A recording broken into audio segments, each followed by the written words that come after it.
मैं જોયું બહાર જઈને બસ ચલો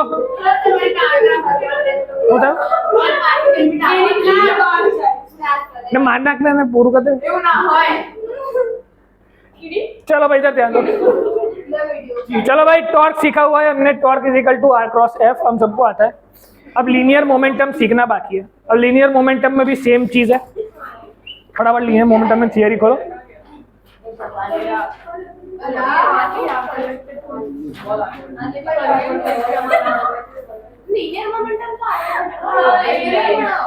ले लीनियर मोमेंटम एंगुलर मोमेंटम समझना है। अब देखो वहां पे हमने सीखा कि force applied at some line of action, कि अगर यही फोर्स यहाँ पे अप्लाई करते तो ये लीनियर मोशन करता। सिमिलरली अगर यही momentum P is equal to mv यहाँ पे लगता उसी पार्टिकल पे तो वो लीनियर मोमेंटम ही होता। पर linear momentum at some distance, कौन सा डिस्टेंस? तो perpendicular distance from the origin, origin से परपेंडिकुलर डिस्टेंस लेना है, वहां पे आपका जो मोमेंटम लगेगा which is P is equal to mv। अब यहाँ से हमें सॉल्व करना है। L का formula is given by R cross P।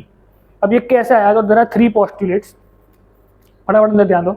Magnitude of L vector depends on the section of reference point, hence reference points must be mention. Same as torque, torque में भी हमको दिया था कि L वेक्टर का या torque का जो है टाउ वेक्टर का जो आंसर है वो रेफरेंस पॉइंट पे डिपेंड करता है। रेफरेंस पॉइंट नहीं देंगे तो टॉर्क नहीं मिलेगा। सिमिलरली इधर भी रेफरेंस पॉइंट चाहिए, रेफरेंस पॉइंट नहीं होगा तो it will be considered normal linear momentum.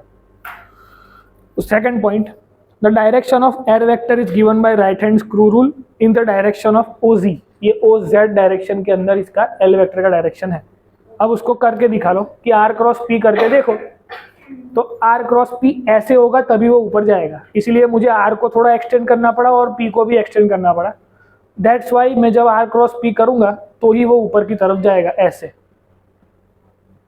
R cross P का जो प्लेन है ये XY प्लेन, उसके परपेंडिकुलर OZ डायरेक्शन है L वेक्टर का, विदाउट।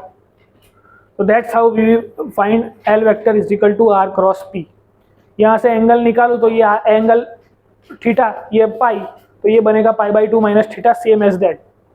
सिमिलरली वहाँ से मुझे ये कॉस कंपोनेंट होगा R का, ये साइन कंपोनेंट होगा। मैंने किया R क्रॉस P, मतलब ये साइन को ही मैंने आगे एक्सटेंड किया था, मतलब R sine theta multiplied by P, R sine theta multiplied by P, तो RP साइन थीटा, मतलब वही हुआ। क्रॉस प्रोडक्ट को रिप्रेजेंट कर रहा है, अच्छे से समझ में आ रहा है। R क्रॉस P करोगे L वेक्टर मिलेगा, खत्म। R और P is equal to mv, तो यहाँ से R क्रॉस P करूंगा तभी L वेक्टर ऊपर की तरफ जाएगा। प्रैक्टिकली मुझे पता ही था कि L वेक्टर ऊपर है, उसको मैंने मैथमेटिकली प्रूव कर दिया। नहीं हो रहा था तो R को आगे एक्सटेंड किया, P को आगे एक्सटेंड किया, तो R क्रॉस P किया तो मिल गया, सिंपल। और ये R कौन है? तो R साइन थीटा वाला कंपोनेंट है, perpendicular component, that's why RP sine theta, तो वो वापस अपने को रिप्रेजेंटेशन मिल रहा है। अब इसका भी जो कंजर्वेशन है, एंगुलर मोमेंटम का भी कंजर्वेशन है। अब ये सब सीखने की जरूरत, angular momentum and torque acting on a particle दोनों एक साथ करने हैं तो क्या होगा? जैसे F is equal to dp by dt था, सिमिलरली इधर torque is equal to dl by dt होगा। उसी को प्रूव करके दिया है B पॉइंट में।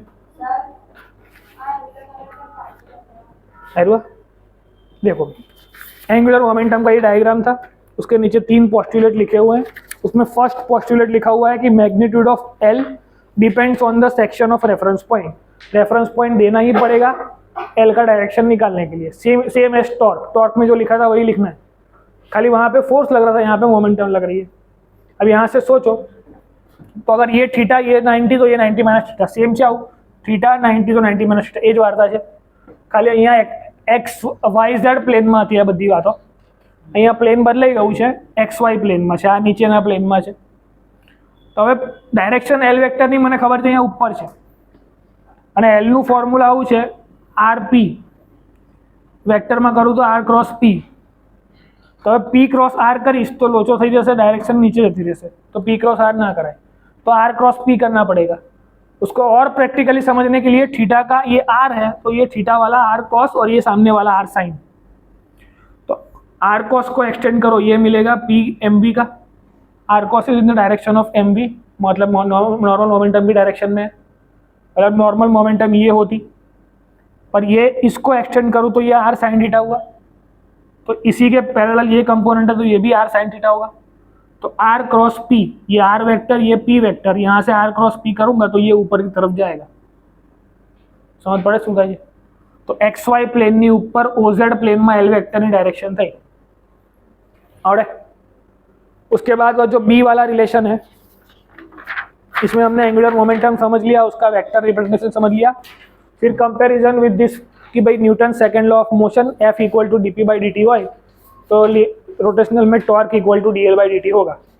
कोई डाउट किसी को इसमें? उसका प्रॉपर डेरिवेशन है कि L is equal to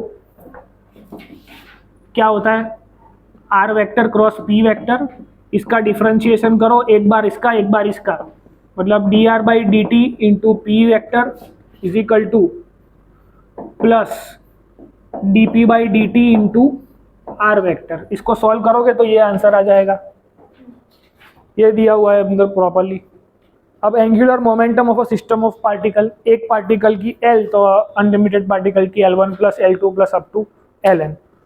Sidhi the theory पे आ जाओ। डी थियरी में रिजिड बॉडी की बात है, वो भी आपको सॉल्व करना आ जाएगा। कैसे?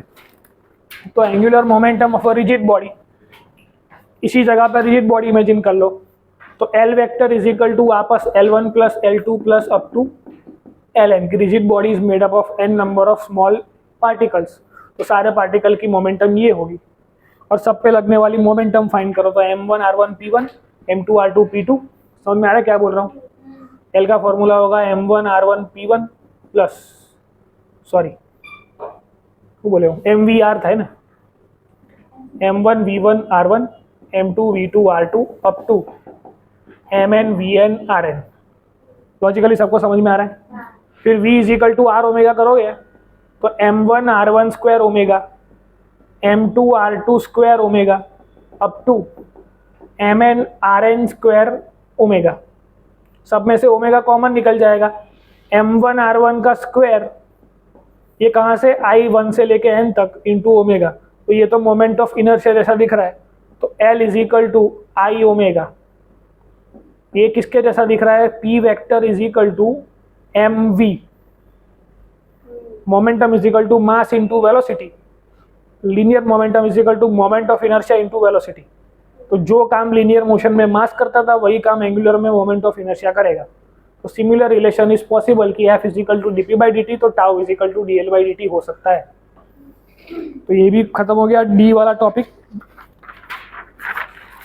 इसी को दोनों तरफ डिस्प्लेसमेंट ले लो, D L by D T differentiation I is equal to D omega by D T.